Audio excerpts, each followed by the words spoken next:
Okay, today I am refuting the speech given by Noemi about gun control.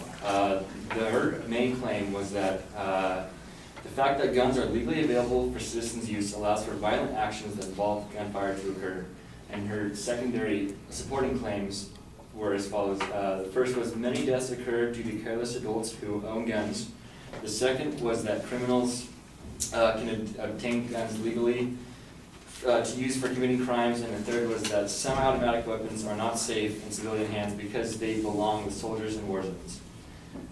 So I start with my response to the first secondary claim, and it's that the fact of the matter is that more deaths occur every year from other accidental causes other than firearms. The first stat from her speech was that the evidence from the original speech claims that in 2007 there were 613 unintentional deaths and 15,698 accidents that were involved firearms. Now this seems to be a high number, but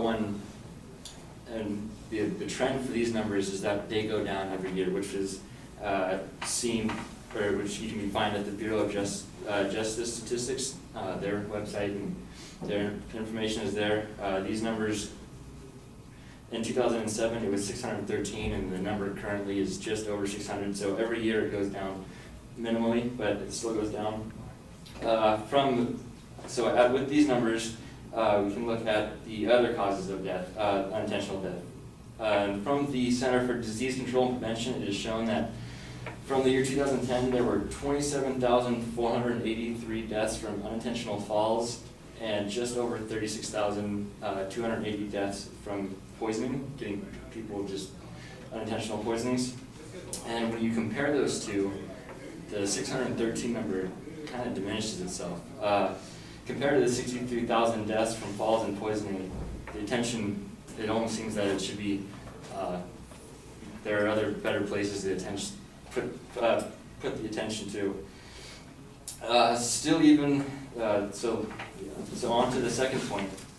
Her claim was that criminals can obtain guns legally to use for committing crimes, and this claim kind of confused me because depending on the state, there are background checks and waiting periods and red tape that keep felons and those unfit to own a firearm from purchasing a gun.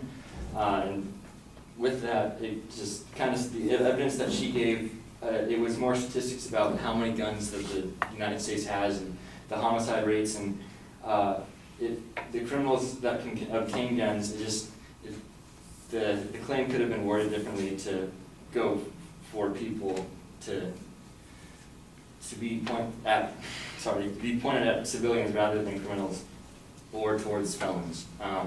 And from the Department of Justice website, California law imposes a 10-day waiting period before a firearm can be released to a purchaser or transferee.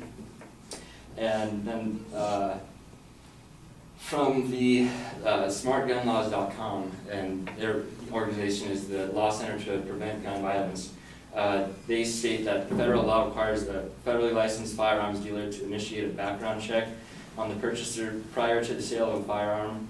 The background check is intended to determine whether the purchaser falls into one of the categories of persons prohibited by law from purchasing, possession, and possessing firearms. They also go on to say that California is a point of contact state for firearms purchaser background checks. Firearm dealers must therefore initiate the background checks required by federal law and by contacting the Department of Justice. And all the information from this site was pulled directly from the California Penal Code. And this shows that purchasing firearms isn't necessarily as easy as she originally made it out to be. We do have a very high rate of firearms, but that doesn't mean that they're all going to be used for crime. My response to the third claim was that that semi-automatic weapons are no more dangerous than any other type of weapons, and that the statistics that she gave for this was that 1,440 criminals or prisoners used semi-automatic type rifles and weapons in their crimes. But when you look at the total number of prisoners in the U.S. Institution system, there are over 1.5 million prisoners.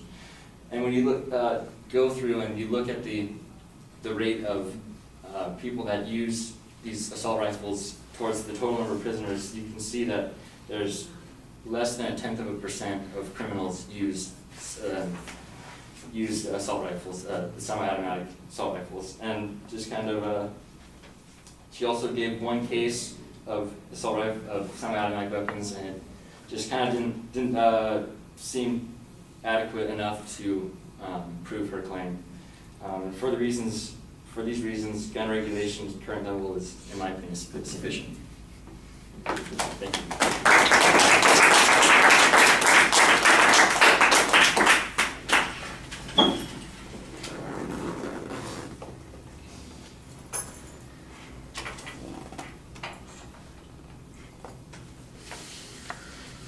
All right, all the structural stuff is fine. On the first point, you're diminishing the impact of the argument by doing a contrast to other sources of accidental death. I think that's okay.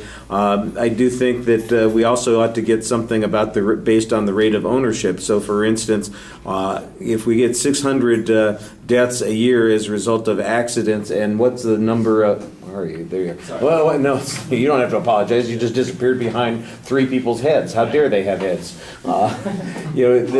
That in essence, what does this represent as a percentage, for instance, of the total number of gun owners or the total number of guns? I think that might be another way to make this argument seem like it is really insignificant.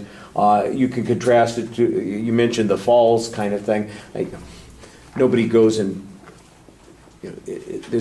I'm not sure that's comparable. Now, other accidental, car accidents might be a good thing to make a comparison to, or for instance, defective home wiring or stuff. In other words, products that people buy and use, that's a lot different than, somebody tripped and fell. That's right. Well, I just saw it as kind of but no, I mean, the point that you're making is you're trying to reduce it. And like I said, I think there are ways that you can make the analogy a little bit more effectively. On the second point, I thought it was very thorough, showing that there are a lot of regulations that have to be adhered to in order to purchase a gun, that it's unlikely that criminals are going to get guns through legal methods, because if they are felons, they're not allowed to, and if they have any criminal background, that's going to come out, and especially in California, as an illustration of that point. You did a pretty good job on that. This is another place where you say, and the rate of ownership doesn't have anything to do with this. That's another one of those places I say, well, okay, what percentage of guns actually gets used in crimes?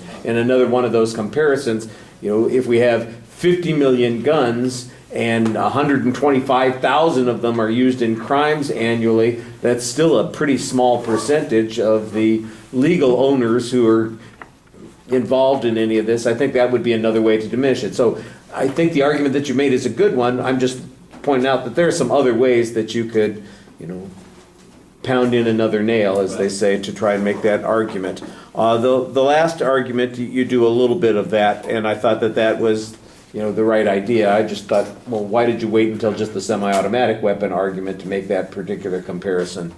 Otherwise, there's a lot of research in your point. I do think that you need to do a little bit more contrast with the evidence and the reasoning that the advocate presents, but you present good counterclaims. Thank you all for your patience tonight. I'm sorry, the 3 of you that got bumped. We will do